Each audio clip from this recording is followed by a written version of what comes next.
Hello? Yeah.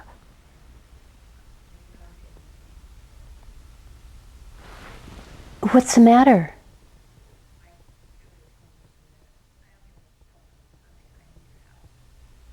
Oh, and the doctor's going to meet you at the emergency room? In which hospital, Alvarado? Okay, I'll get dressed and be right over. Oh, it may take 20 minutes. Bye-bye.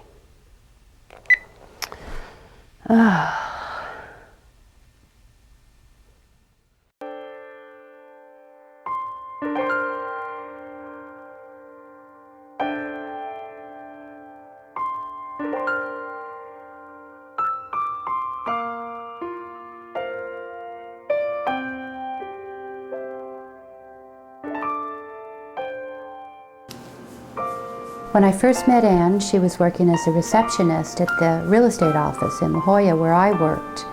And I saw her from a distance and I was envious of how thin and great she looked. But then as I got closer, I realized, oh, she's too thin. She's too skinny. Something was wrong.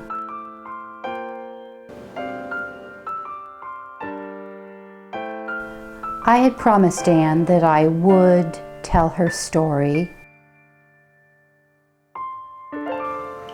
Ann wanted her story to help others, to deter others who had eating disorders.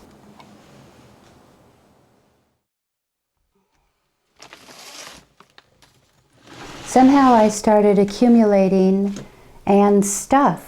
It was really because she would have to move from place to place and end up in the ER, and she would call me and ask me to keep her journals, and I ended up with boxes of journals and diaries and old clothing.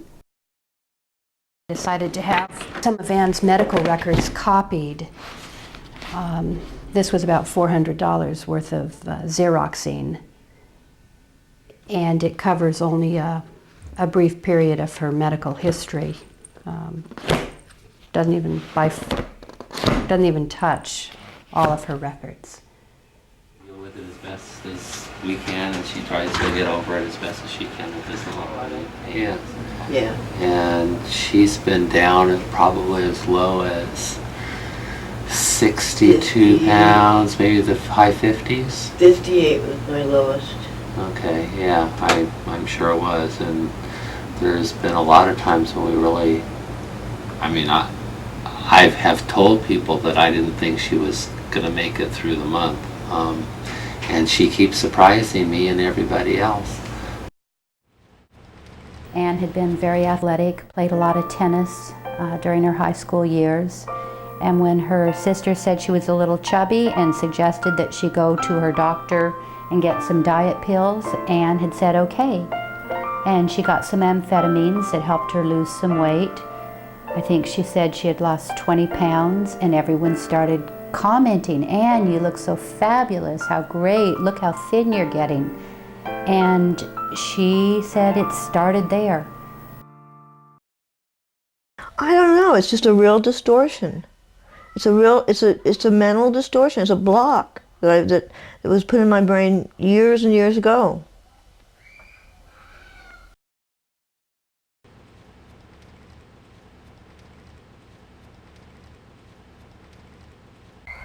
I guess I am about that skinny still, huh?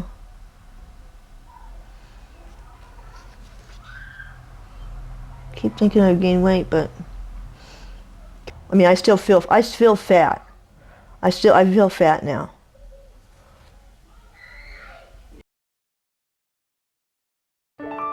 And it was exhausting and difficult to be in contact with her. Every time you would hear from her, although she'd want to ask, how are you? You'd end up learning the details of how horrible kind of her life and her health was. Yeah. I got out all of the journals and medical records for Ann today. I was struggling with trying to understand the disease and her life. I've read through her journals many times, and today I highlighted passages that could be relevant to help explain why she has this disease, why her life is such a struggle, if there can be an explanation. April the 12th, 1993. Negative, distorted, irrational thoughts. 1. I'm hungry, but if I eat, I will get fat. 2. If I'm not anorexic, will I get attention? 3. I'm lonely and feel unloved and unsupported by my family. 4. Eating makes me a pig, gluttonous, selfish. 5. I will be unattractive, not perfect, thus criticized. 6. I'm bored and don't know what to do with myself. 7. If I eat and get healthy, I'll have to be financially able to support myself. 8. If I eat, I will not be able to stop. Some of these printing is so small and fine, and then the journals have been moved around and water stained. And it's amazing, but almost every page says the same thing as the page before. And I must make the promise to myself to be strong and curious about what life could be with only a few extra healthy pounds. Am I so afraid of intimacy with a man or anyone? I'm getting physical hunger, but it is still just not okay to eat food because my unhealthy mind still wants to stay thin, empty, comfortable. I'm going to try to begin again, to try to minimize my purging, my fear. If I eat, will I blow up and become fat and unattractive? I just got out of the hospital and was hoping I'd be better, but I feel so all alone and far away out here. I'm going to miss Celeste and Robert's wedding tomorrow. That sucks. 2 people who have always done anything and everything for me, and I'm going to miss their most important day of their life. I don't know how she's been able to stand all the suffering for all these years, living really just on the edge, a very fragile existence. Physically, emotionally, financially. Let me give you an idea of what I'm seeing here. Of the normal 32 or 28 teeth that we see in an adult, she has 13 left in her mouth, half of which are rotted down to the gum line, decay down to the gum line. And the other teeth, we see a great deal of decay that just from these x-rays we can tell are the decay is into the nerve. I would be very much surprised if in fact Ann hasn't had episodes of really acute and serious pain.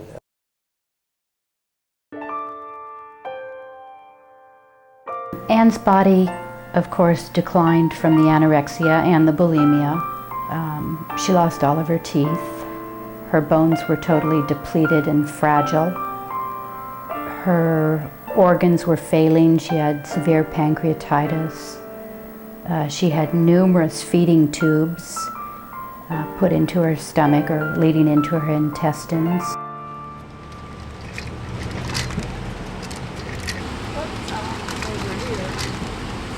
Without him.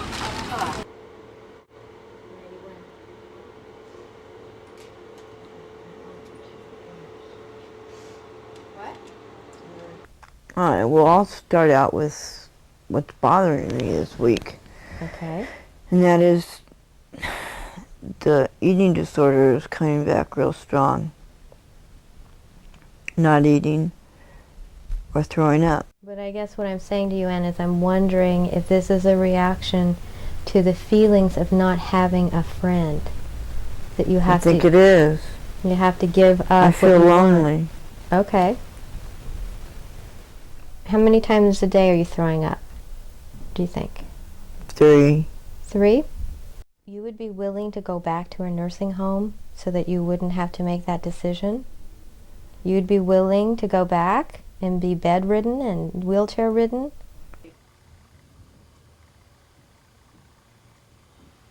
I was married, I was taking care of my house, I was also working sometimes. And to fit in any time at all to drive out to who knows where, because Ann was in different facilities all over the county, places I would have to get directions to find. I could never find them again. It was a real hardship to try and keep in touch with her. The phone's just ringing and ringing. I've called many times at different hours. She's not there, and she's either hospitalized or something's very wrong. I need to drive out and find out what the caregiver says, where she is. How many different times I've taken her to the emergency room, and I can recall probably 5 different hospitals around San Diego that I personally have driven her to, and that's just a minute number of times that she's visited these hospitals.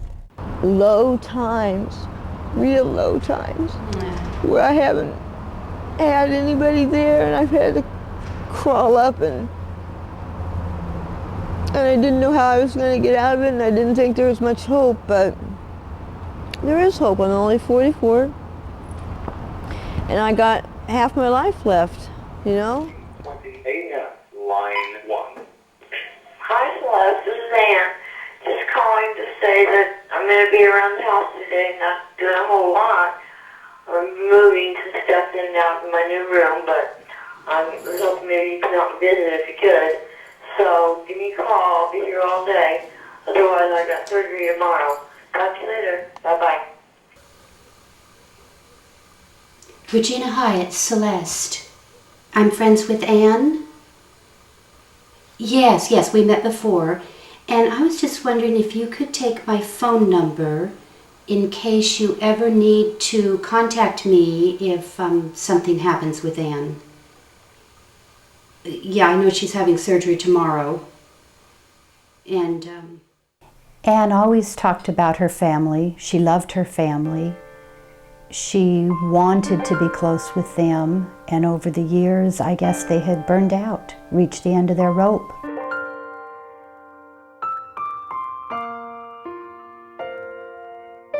Over the years, I would always get phone calls from Ann. I'd always be surprised when I'd hear from her again.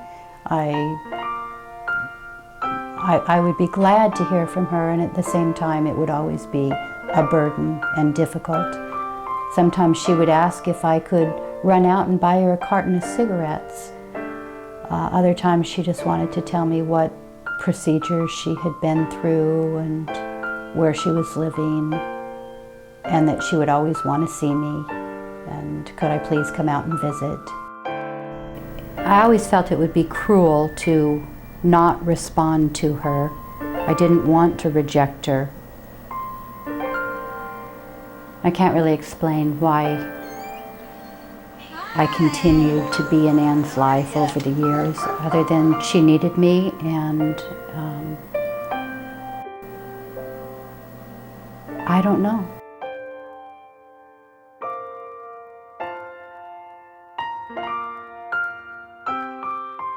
I feel that I have fulfilled my promise to Ann by telling her story and my story, our story. I don't know if it will be helpful or deter anyone else who has eating disorders. That I've done what I could with this friendship.